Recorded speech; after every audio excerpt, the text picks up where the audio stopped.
Okay, so mastocytosis is a really interesting disorder. It is an umbrella disorder.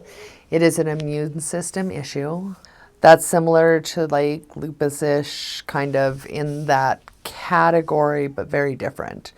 So there's an umbrella, but it all has to do with the cells that cause an allergic reaction. So in our case, what happens is our bone marrow, it's kind of acts like leukemia in a way. So our bone marrow is producing too many what are called mast cells, which are what cause allergic reactions. So that's where you get the mastocytosis from. So what happens is our body, all these mast cells, I mean, it's normal to have some, but not as many as us. They go out throughout the body and they make tumors of mast cells all throughout your body. Some are on the skin, some of them are internally, they can be anywhere. And then when they get triggered, which really anything in the world can trigger them, there's not one specific thing. If you have skin ones, being bitten by a mosquito, or tripping and smacking one, or itching one. I itch mine sometimes and they just puff up into huge welts. And then it can cause the internal issues. So there's not really anything like I have had issues with oranges for 2 years, and then now oranges aren't bothering me anymore. So one day you can have a problem with one thing and the next day you cannot have a problem, depending on where your body is. So the biggest danger is that your body is constantly in anaphylaxis. So if you tip the scales and go over it, then you can go into anaphylaxis, which is pretty dangerous. So the kids and I all have, EpiPens.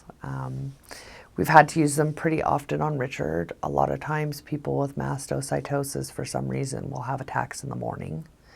So sometimes you wake up and your face and your throat swell shut for no good reason other than you woke up. It's the weirdest disease. So we're on a lot of antihistamines, about 15,